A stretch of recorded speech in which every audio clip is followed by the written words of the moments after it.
Hello, welcome to Sound Bites. I'm your host, Holly Whitfield from the Daily Memphian. I'm here again with my friend Allie Mounce for part 2 of our conversation. She is the co-owner of Pretty Useful Co., a design agency in Memphis that's worked with a lot of restaurants. We're going to talk about that today.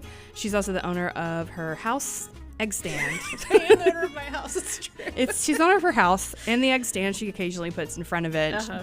She is one of the backyard chicken people, and I mean that in the best way possible. And all that entails. All that entails home gardening. We're going to talk a little bit about that and why we think it's gotten so popular. It seems kind of obvious, but I want to talk about it.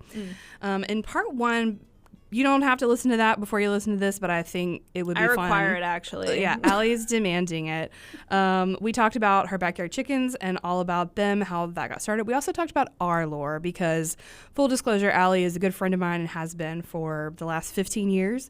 We've had a lot of fun food-related and dining experiences. One thing I didn't mention in part 1 is also that when I was spending all those decades, no, just kidding, 1 decade at the I Love Memphis blog, sometimes it felt like longer, but Allie was often there with me, like behind the scenes, helping me, like wing womaning out of the goodness of her heart, helping get photos and video. I got a lot of free food. It was not out of the goodness of my heart. I was rewarded handsomely. That's true. So we've been in this space, this food space, for a while. So what better person to have on this summer talk about that in our first episode with Allie. We talked also about sushi, how the first time we met was at sushi. We just went to sushi this weekend. She's done a lot of incredible traveling around the world, Italy and Tokyo. She talked about the sushi markets there, or the fish markets there. We also talked about stuff we ate in Nashville. We are going to talk about stuff we ate in Memphis. We did a little bit last time too. We named the 5+ restaurants we think are most likely to potentially get a Michelin star one day. So go back and listen to that. This is Sound Bites. It's the Daily Memphian's weekly dining podcast. It's a part of our free podcast series. And you need to make sure you're not missing out on any old episodes beyond just part 1 of this. Make sure you subscribe on Apple Podcasts. It's the purple app. Or Spotify. It's the green one. Also YouTube. That's a really good place to find a lot of video clips now from some of our podcasts and listen to all of those. You can hear new episodes of Sound Bites every week on WYXR Radio Thursdays at 11. If you're tuning into WYXR right now, keep listening. After Sound Bites, you'll hear Eric Barnes, the Daily Memphian CEO, talking to arts and culture folks in Memphis on The Sidebar. But let's get back with Allie. Thanks for being back here. Thanks for having me. Absolutely. For a second time. For a second time. The Renaissance woman. You do a lot of things. It's true. I do. Many I have a things. lot of hobbies. Yeah. Very hobby-heavy person. One thing we were talking about right before we started recording was like you have a vegetable garden. You've worked really hard on building that up the last 3 or 4 years. Mm-hmm. You've got these backyard chickens. You're baking bread. You're kind of doing sort of a mini homesteading, kind of dipping your toe in. Non-trad wife vibes. Yeah. People have so many different, like, you can say homesteading and it, like, what does that even mean? I feel like if you're really, like, trying to actually homestead, you're trying to be self-sufficient, which is definitely not what I'm doing. Yeah. But I do a lot more than just gardening, like making sourdough. I think if you get to the point where you're preserving your own food, that's like very much homestead vibes, right. Probably. And like I personally have not grown enough stuff to make that necessary yet. But that is one of my goals. I would love to have to can tomatoes. That would be great. Okay, so let's talk about stuff that you make. Yeah. From what you grow and what your chickens produce. What do you do with the eggs? What do you do with the veggies and the bread? Honestly, how do you cook it? You know what's really funny? I actually don't love eggs that much. Like I am not in it for the eggs at all. My husband eats a lot of eggs, so that's good for him. But how does he eat his eggs? Is he a scrambled guy? He just makes 2 over easy eggs every day and just very Gaston vibes. This is just a mainlining protein. You know, Eric, this is a very Eric thing. Yeah. He's gotta fuel up for his 15-mile runs every weekend or whatever. Right, but this is very a classic done well. Do backyard chicken eggs taste better than grocery store eggs? I would say yes. Yeah. They do. By the time you get an egg from the grocery store, it has been outside of a chicken for 2 to 3 months. Mm-hmm. And I mean, it's really it's a really long time. Okay.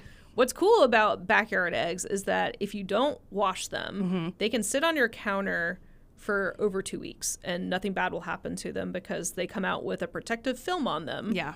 Which is like antibacterial, basically. Yeah. I do tend to wash my eggs just because like chickens have poop on them, and sometimes the poop gets on the eggs, and I don't really want that on my counter. Yes. But this is the realistic backyard gardening. Yeah, there's a lot of chicken poop involved.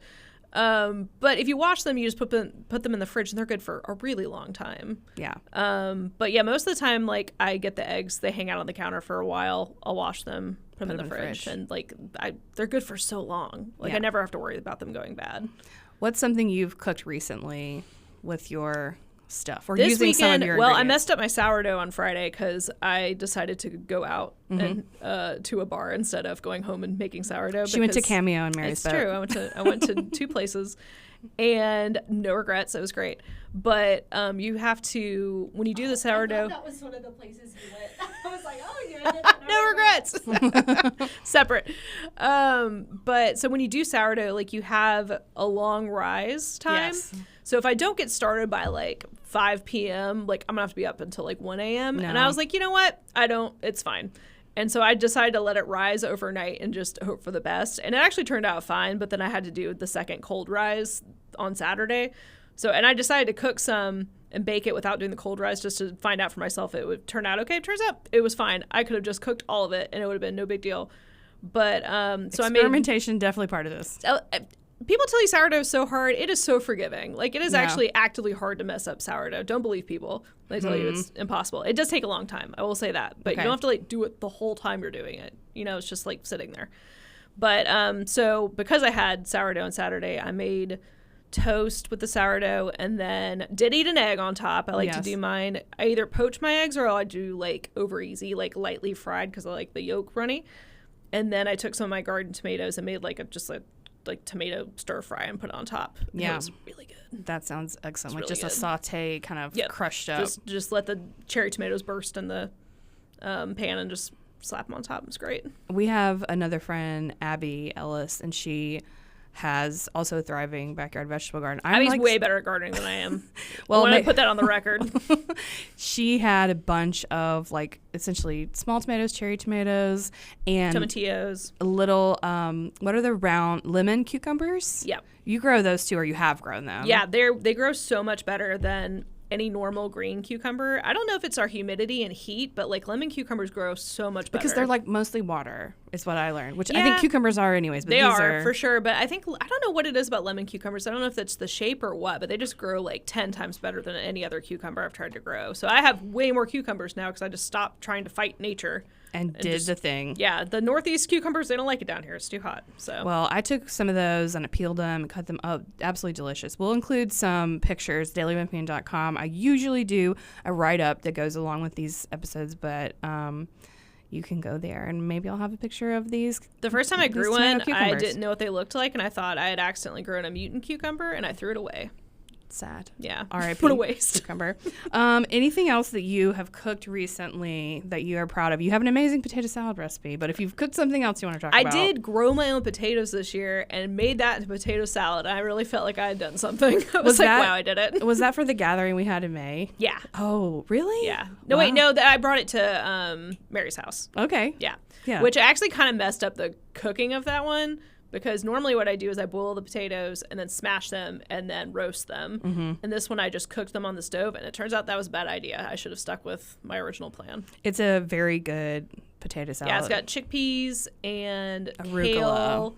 And it's got like a yogurt-based dressing. And it's got, also the pickles in it are from my garden too. So it was like, I grew all of this and then made it into a food. I loved it. Maybe we'll get that recipe from you one day for whenever. That's one of the few recipes I have that I made up, so I am happy to share it. What's something that you have tried to make that you've tried to cook?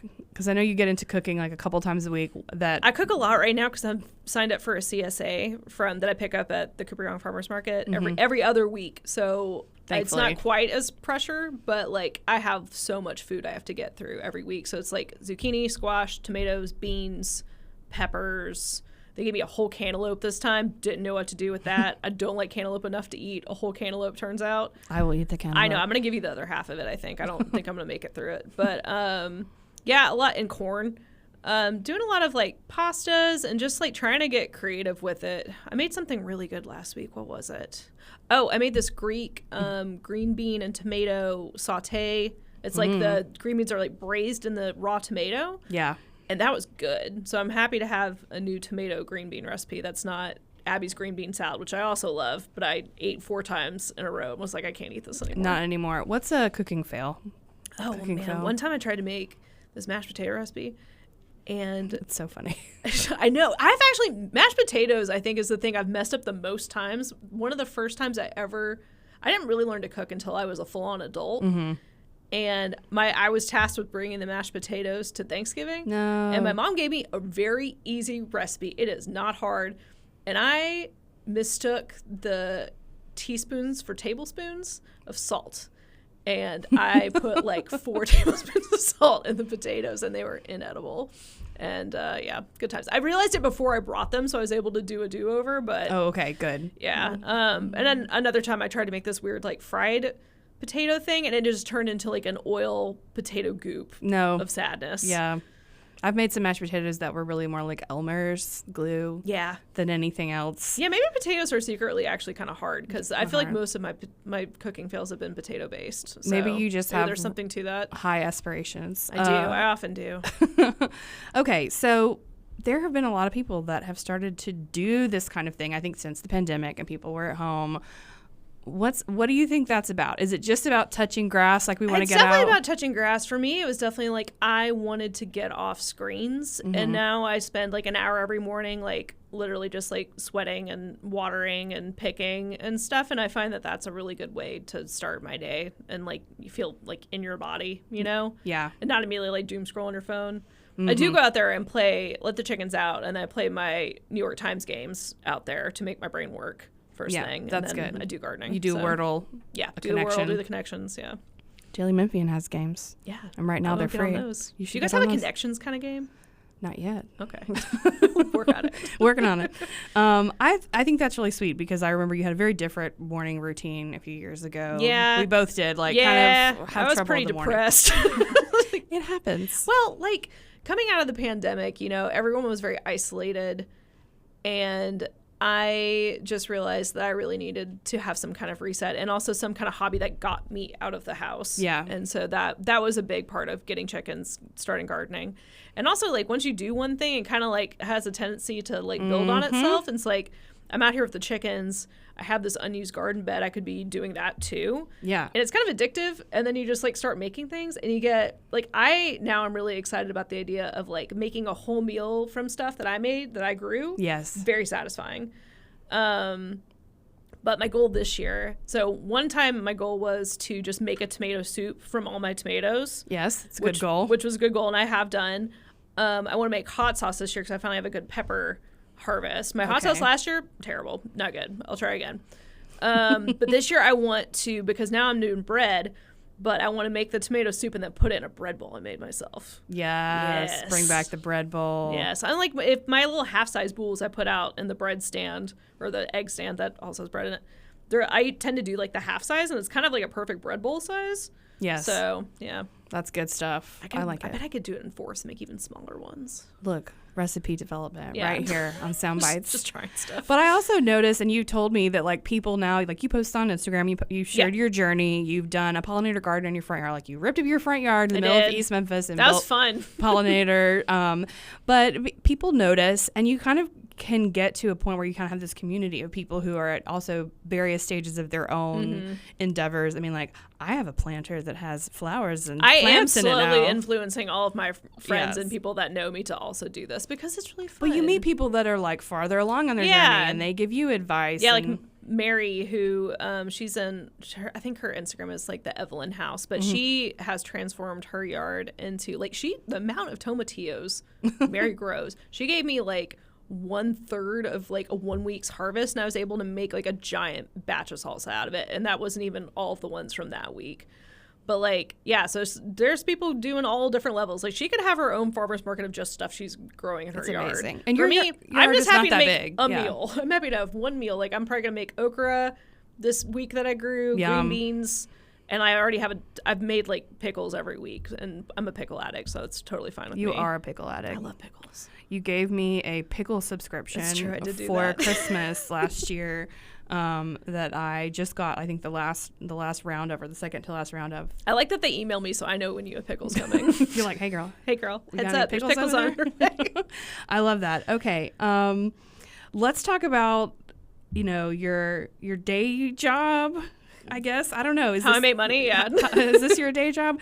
You're a very talented, award-winning graphic designer. You own Pretty Useful Code design agency with Claire Freeman, your partner, business partner, and you guys do a lot of different design, but you've worked with a lot of restaurants. It's true. We have worked with a lot of people in town. Restaurants often need graphic design help. They have to do a lot of advertising all the time. That's just their business model. So, yeah, they need a strong brand. What do you think is your specialty when you're designing with them? Is it menus, design, which I know is hard? Good menu design is hard. What makes it so hard? Well, it's just like there's a lot of information and a lot of hierarchy of information to make a good, like, legible menu. And I feel like, again, pandemic ruins everything, but like a lot of people move to just like QR codes. Yeah. And I do hope everyone gets back to printed menus because they add a lot to the experience, I think. Yeah. Menu design is difficult. Definitely done some menus in town, and then I would say branding is the thing that I like to do the most. Branding and illustration. Can you name some of the places that you've worked on recently? Yeah. People can see your work. Liquor store, Gem. JEM, Gem Dining. Gem Dining. Sugar Ghost. Love Sugar Ghost. Sugar Ghost is so good, man. I was not a fan of boba tea before Sugar Ghost, but theirs is really, really good. They're like, the tapioca balls are like super chewy. Nice. Yeah. There's more, probably, but there's more that you've done. yeah. there's some more. Sunrise. Yeah. Oh, yeah. Sunrise, duh. Yeah, we had Sunrise for a breakfast meeting that we had here at Daily Memphian, and we got the taco bar, and they come out and they have all these boxes, and they're like so adorable, and like the boxes like pop up when you set them out for people to eat. Again, like taco bars. They put a lot of effort into the presentation. It they looks did. really good. Well, yeah. I'm like, oh, this little like it's like a little kind of rooster farm Sunrise kind of looking design. I'm like, why are these so good? They're so cute. I'm like, oh yeah, Allie did this. Allie did this. The rooster biscuit is excellent. The rooster biscuit's excellent. The taco bar was a great solution for like what was going to be 10 people and then ended up being like 40 people. Yeah, good catering stuff. That came to our training meeting that we had here. Okay, I'm going to do it. I'm going to talk about AI for just a second. AI flyers, menus. People are kind of waking up like, please don't put an ad for your restaurant that's like AI People food. using AI to make images of their food is a real interesting choice. I don't know. The vibes are bad. The vibes are bad. You can tell immediately at this point. Yeah, that it's and AI. You know, like on the one hand, I get it because, like I said, like restaurants have to do so much marketing, and like they are under a lot of pressure, and like graphic design is not their strong suit, and it shouldn't have to be. And hiring a designer can be expensive. I get that, but I think the thing I like that I most worry about is that like the younger graphic designers out there, like the way that they would learn previously was like doing stuff like gig posters and like one-offs and like event designs, and now all those people are using AI, and I'm like, I don't know what's going to happen to the design industry if the younger designers don't get any of those opportunities for long enough. So like they're going to end up doing different stuff. Like there's not like the little things aren't out there anymore. Yeah, I worry about that. Yeah, I think one of my like early design projects when I was in that world was like designing the flyer for the on-campus health clinic at U of M. Yeah, and like you don't want to, it's a one-off thing. You don't want to pay a ton of money for it, but plenty of places still value good design. Like there's still plenty of work to be done, but yeah, the vibes online are quite bad because of all of the AI stuff, and I really appreciate when restaurants and event designers or event marketers go the extra mile to get somebody to try to do some work. I don't even care if you like use MS Paint and make something ugly. That is preferable to me than seeing an ugly AI flyer if that just like pooped out. Yes, I hope we continue to like move away from that. I think people are I mean, it's getting, they're seeing it and they're like, I see what this is. It has a certain look to it. It's not appealing. It doesn't, there's no heart in it. And like, if you see that, it makes you think that they don't care about their food or their experience. Like if you put so much effort into your food, into the experience of somebody coming to your restaurant, you should go the extra mile to put the effort into getting people into your restaurant. Yeah. And some people, and some people absolutely still are. Yeah. And you know, it is an epidemic, but like, I wouldn't say it affects the type of work I do much, but it does make me worried for younger designers trying to get out there and do things. They need to get that experience. You've rebranded some restaurants, and you also pay attention. We all see like the backlash from rebrands. Yeah. Why is the public so... People love to have opinions. Rebrands are so easy to have opinions about because people hate it. Well, people have emotional attachments to brands, right? And like you sometimes see rebrands done what, in my opinion, correctly, which is like you don't throw the baby out with the bathwater, right? Yeah. Like you keep what people have an emotional attachment to and just spruce up a little bit. That to me is generally what an effective rebrand is not losing the heart of what people originally connected to. But yeah, sometimes like people now associate rebrands with like private equity and like the death of what they liked about the brand that they have loved for so long. Like people have experienced that enough times that they're just like, oh God, they're a sellout now. Oh no, they're cute now. They're gonna ruin the product, which is oftentimes true, but like not oftentimes true like locally, but people are starting to associate those two things together. And so, like the Cracker Barrel rebrand. Yeah, and that one was like mostly like bot oriented. Like the bots started that. So like you also have to think about like what platforms are doing to manipulate you and rage bait you for your eyeballs. And so like the Cracker Barrel one, I think they ended up going back and doing research and it was like 50% bots started it and it became organic over time. But like from the get-go, like someone was trying to get everybody mad. Yeah. And like a lot of people, like the memes and stuff, it was fun, whatever. But like it was not fun for those designers. Not fun for the designers. Not fun for a Cracker Barrel. I don't know. I guess Cracker Barrel maybe like how are their sales doing? Like did they go down? They reverted back to the OG and like it sucks because I think that the rebrand was not bad. Like I understood what they were going for, but again, I think they kind of threw the baby out with the bathwater. Like people like weird wonky stuff. They like to feel like it is connected to the people that started it. Like look at the freaking Buc-ee's logo. Have you ever like take a good look at the Buc-ee's logo? Its neck is insane. It makes no sense. There are lines that you're like, I don't know what that's about, but people feel emotionally connected to that weird little beaver. Yeah. And like if they ever rebrand, people will be mad unless they like do it in a very like careful way. So yeah, it's tough to rebrand things and keep the soul part of it. And like, you know, you're trying to update and you're trying to make it easier to use across platforms. Like there's so much that goes into it, but I do wish that more people would have a little empathy for when people do rebrand that, you know, people are just doing their best out here. Poor designers. You've also, we were talking about being a Renaissance woman or whatever you want to call it, Jill of all trades. I don't really like that. I don't like that either. Never mind. Jacket. Forget it. A lady who does a lot of stuff. I do. You have done some writing for Edible Memphis, our friends over at Food Magazine Edible Memphis. And love them. What are some of the things that you've gotten to write about and dig into? Well, Stacey reached out to me because she had seen Stacey Greenberg, frequent guest on Soundbites. Another woman about town, Renaissance woman. She had seen what I've been doing with my garden, with my chickens, and she's like, and this was around when the avian flu stuff was happening. Yeah. And so a lot of people, like egg shortages were on people's minds. Oh, yeah. And forgot about that when eggs became gold. Yeah, just one of the many weird food situations we've been in lately as a country.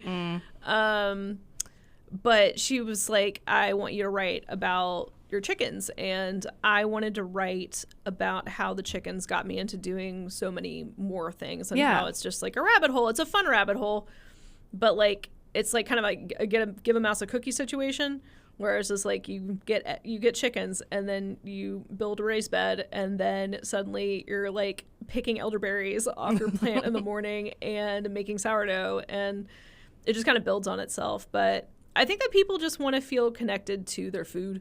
Yeah. And I think we see more and more these like the cyclosporiasis.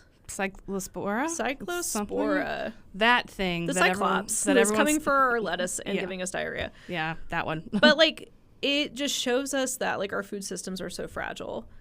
And whatever will make people want to be more interested in where their food comes from and getting more involved in, like, their local agriculture is good, I think. And even just being aware, even Yeah, if just they being aware. don't have the space or time. So you're talking, like, if you're You can have a CSA. Like, you don't Yeah. have to grow your own food. Yeah. You could support local agriculture by signing up for a CSA, which is community supported agriculture, where you basically, like, prepay to get vegetables from them from a certain amount of time. So I do biweekly, and I get, like, a bunch of food. And Yeah. then that's what I cook. And it's not grown on a farm, 200 miles away and shipped here. It's grown, like 30 miles away. And then somebody brings it over in a truck from their house.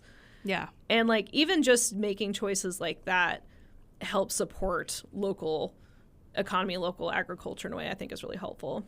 I love it. But yeah, you don't have to grow your own food, but it is fun, and also, like, it's not that hard. All you need is, like, a grow bag and some dirt and some tomato seeds. I was going to ask, like, what's your No, quick if I was advice? if I was going to tell somebody to get, I literally when the Cooper Young Garden Walk that Yes. they did recently.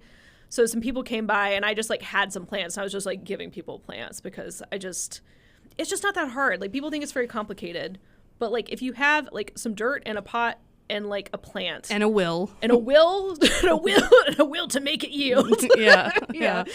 But, like, you could have just, like, an herb garden. Herbs are expensive, and herbs That's are easy so to grow. true. They're so expensive, and they give you a tiny plastic box of them, and it is not enough unless you go to the international markets, and then they give you a giant bushel of them. Yes, So do that's- that too. But, like, that's how I started, was just growing, like, oregano and dill and stuff that it just irritated me to spend $8 a week on a tiny plastic container of herbs. That's going to go bad after, like, It goes you bad. open It turns into slime in 3 days. And so I was like, if I could just plant these in my backyard, I don't have to worry about it. And, like, that's partly why I started growing stuff. Please help me with my herb garden. Yeah, I'm trying, dude. We're gonna make it happen. If anybody wants some oregano, I have literally pounds and pounds of it. Please come get it from me. Okay, I'll I be can't there. stop it. It's We're taking gonna over li- everything. We're gonna leave the studio and go straight there. I will say one of our digital desk producers, Nick Lingerfeld, like most of our digital desk producers, also writes from time to time, and he did a series of stories with you earlier this year talking about, like, the native pollinator garden part of it, yeah, especially. another offshoot. Yes. I think the headline of the story I'm looking at, trading Bermuda grass for something bees like, which is kind of just funny. a funny little headline. But that's yeah, what happened. full disclosure, you have been featured before, and you've done work in Edible Memphis and writing about Memphis Eats, Memphis Good Stuff. Okay, we have just a moment or two left. We talked last episode about, or part one rather, about restaurants that we love. What are 3 others that we didn't mention last time that we want to give a shout out to, or that you want to give a shout out to? When you're asking me about, like, what my top 5 are, it's hard because, like, there's stuff that I would, if someone's visiting, that I definitely want to take them to. And then there's, like, stuff that I crave that I've just been eating for a million years that I want to have. And then there's, like, fancy food. So those are, like, 3 completely different categories. Yeah. But I think if, like, my top, like, out-of-towner one, I either send people to the barbecue shop for the barbecue spaghetti, because that is not a thing that you get most places. Yeah. Barbecue nachos at Central, on the house potato chips. Yes. I force people to eat that a lot. And then for me, just like, oh man, sometimes I really, really just want the fried dill pickles at Folks Folly. Oh, they're so good. Again, I'm a pickle girly. You love a smash burger. I like Cameo's burger is really good. Yep. And they have a good happy hour. Oh, another. Also, I was like, I want to talk about happy hours a little bit because Memphis has some really good ones, and they also have really good food. That's gonna have to be part 3. Okay, fine. But also the hot dogs that they have at Mary's Boat for their happy hour. Sometimes I you mean, they just have them want- all the time, I think. But like, they have a really good happy hour deal where it's like a $5 like hot, like you can get a tropical hot dog. Yeah. With a bag of chips, and then you can get like what is the rum based drink that they have? Bahama Mama? Maybe. That one's Daiquiri? really good. Yeah. Yeah. Or a daiquiri, yes. Like and their you house just get daiquiri. all of that, and it's like super cheap. I love this. We are gonna have to come back for a part 3 maybe I later can talk about this year. food for literally ever. Thank you for doing that with us for 2 episodes. Allie Mounce here. That's all the time we have. This is Sound Bites. I'm Holly Whitfield with our free podcast series from the Daily Memphian. Cheers. Listen to the rest of them. There's more behind us and more ahead of us. How about that? Yay.